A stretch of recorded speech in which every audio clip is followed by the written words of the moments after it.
And here we are at the cusp of arguing about strategic reserves. It looks like a new financial system is being rumored with what we saw in Argentina and America sort of joining up in the way they have.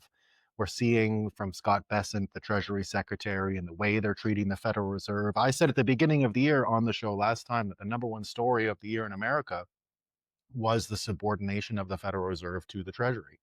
And that continues to be one of the big stories. Even yesterday, you had to have Jerome Powell say explicitly he's not even going to comment. He can't even talk about Bitcoin because of this whole literally psychological vibes that we're talking about. He can't admit it's even there because the debasement trade that everyone is now popularizing and talking about extensively on Twitter and the internet is reality, and he can't face it. And that's what we're seeing across the board. There's a whole bunch of people at this point where the news coming in every single day is steering us towards this idea that the fiat currencies around the world are all being rolled up. All the various national Ponzi's are going to be rolled into the US dollar Ponzi. And it looks like this whole idea that Bitcoiners have been saying for a long time, that the financial fiat apocalypse is upon us, and Bitcoin will be able to hopefully gather the whole system at the right time and reorient and reorganize everything around sound money and those psychological principles. So amazing couple of months. A subordinated Federal Reserve, ascendant Treasury in America. It's a big change. Yeah, and this is, I mean, there are so many things in there, but the main thing for me is kind of seeing. I mean, the debasement trade was really interesting for me. Also, I actually looked at the Google Trends. And I don't know if you've done that, but like debasement has kind of flatlined since 2012, and now has gone up like to 100% where it was in 2012 last time with I think some silver story back in the day. And so this was kind of interesting to see. Okay, debasement. Okay, what is this? Is like what Bitcoin is kind of talking about since like 15, 16 years now. And then I see like we have the Indian ad in the Indian Times with like this is not a gold ad. It's like an ad for how much Bitcoin you can how much Bitcoin you get for gold. And then like the treasury company is like the president's family buying as much Bitcoin as they possibly can. Like it's kind of unreal for me where the mainstream is like, oh, are they getting now that printing money is a problem and that we need a solution? And yeah, we haven't even touched that gold is like at like an absolute all-time high and flying around at like Silver. what 4,200 or something like that. It's kind of crazy. Is this kind of the starting of where mainstream is getting the problem and even the solution? Yeah, I mean, they don't 100%. I mean, they're not even discussing this stuff. They're just putting their heads in the sand. That's why Jerome Powell had to say he won't discuss Bitcoin anymore or gold. He says, "Oh, no, no, no, inflation is because of supply and demand." Yes, supply of the money. And so we're seeing that we're more and more understanding that the world is and the economy is psychological, that it's a step in the right direction for Bitcoiners. And we're seeing the byproduct of it on the other side. When you can't face reality, when you can't face the truth, you have to continue to try to make the world make sense, because cognitive dissonance is really when the ideas you're keeping in your head don't mesh with reality.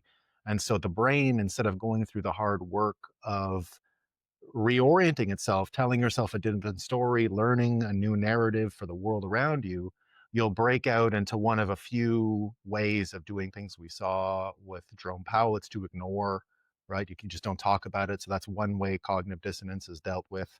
You can diminish the importance of something. Oh, you see it today with the debasement trade. I saw Joe Weisenthal, the Bloomberg analyst. He has this Odd Lots podcast. He was out in 2019 doing the media tour when the original repo rumble began, and was telling all the Bitcoiners, oh, you Bitcoiners, the repo is technical. You don't get it. You're so dumb. You Bitcoiners, you're so stupid. And I went on legacy media in that time. I was living in New York at the time, and I was still with CoinDesk. So if Bitcoin went up or Bitcoin went down, or if it got hacked, they would call me, and I would go on Squawk Box and CNN and all these networks. And they brought me on to talk about the Joe Weisenthal thing. I brought him to a Bitcoin event that November to debate all this stuff.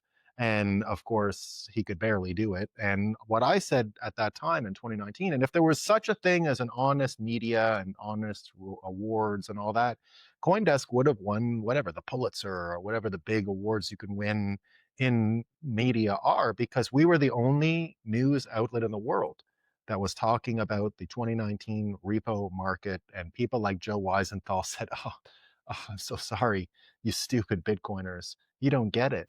Just like when people noticed COVID, right, that the words coming out of the government weren't really matching what was happening on the ground or what they were perceiving, it did spark an awakening of a certain amount of people. And we all felt that in Bitcoin. We felt them coming to Bitcoin. I heard a million people give me their Bitcoin origin story, and it was, well, COVID came, well, COVID, well, COVID. That was a big deal. And what we're seeing right now with this inflation and with this the bank system really falling apart in America and the debasement trade really becoming mainstream, we have this great opportunity now to orange pill people because everyone is being triggered into a state of cognitive dissonance. It's kind of like the underbelly of a dragon. It's like the weak part is exposed right now because of the amount of broken brains that are occurring, and each one of them is a new opportunity for us. And Bitcoin, mimetically, you can use the Bitcoin memes as a kind of payload that you can drop into those broken brains and start sparking. Like the 21 million one works perfectly right now, which is one of the great Bitcoin memes out there. The 21 million, very simple, very easy to understand, much easier than everything we heard from Jerome Powell yesterday trying to explain what's going on with the interest on reserves and the quantitative tightening that he was talking about yesterday is over and blah, blah, blah. Very complicated stuff. Much easier, 21 million. And that's a great opportunity for us. Yeah, there was a lot in there. I want to touch back on later on the IQ thing because there's a funny story there. You probably know about it. But then before, I just want to make sure because I never heard about the 2019 repo market. Yeah, yeah, It yeah. might That be was a European thing, but like US, right? This Yeah, yeah, it what was a was US that? thing. And what it meant was they were, and it's related to the quantitative tightening from yesterday, because that's what caused the original way that they were paying interest on T-bills or cash parked at the Federal Reserve. So the Federal Reserve was paying interest overnight on the money coming back and forth. So you would park money at the Federal Reserve. Instead of investing it, instead of providing liquidity, you'd park it at the Federal Reserve. The Federal Reserve would give you the overnight interest rate. And at the time, it was only like 25 billion they were parking overnight. So it's just the overnight on 25 billion, not a huge number. But that turned into 2 trillion parked overnight during the height of the repo market and the way they managed to do the print during the COVID pandemic. And then after, with bad girl Yellen, the way Janet Yellen tapered that down till today is she basically got that 2 trillion to be given back to the banks to provide liquidity. And that's what caused this unwinding, because that's almost out now. Everything they built up is almost gone, which is why they have to go to they have to stop quantitative tightening and start paying that overnight repo again, because that's going to be the only thing that they have. It's a type of defibrillator. So that's the World War II consensus model that I have there, right? So the World War II consensus model, and then I put Nakamoto consensus on this side. So just remember, this is a scale, right? And you see World War II consensus here. There's money going into the scale. And on one side of the scale, there's all the institutions that banded together to fight in World War II. And then on the other side, you have the Nazis. Here in Nakamoto consensus, I have some superheroes, Tesla, Trump cards, marketplace, and Nakamoto consensus. So I'll explain what all this means and why it's important, and I'll bring it back to your comments about knots and core and why that's very important. So in that model, in the World War II consensus model that I described, what we've got is this consideration, let's say, this worldview that came out of World War II, which was World War II, the defining reset moment for the fiat apocalypse, for the fiat world, not the apocalypse, pardon me, but for the fiat system. And it sided everything in terms of good versus bad. Kayfabe, it's still kayfabe. They used kayfabe too. This is a psychological frame that people entered and accepted as reality, that the Nazis were all evil, which is a fine way to do things, right? He's a perfectly good Satan character in order to define as bad, right? Perfectly great, perfectly applicable. But here's where the problem begins and why we find ourselves in the trouble we find ourselves in today, particularly in Europe. We have the problem in America too. The good side, right? It was good versus evil. That's been reality since the end of World War II.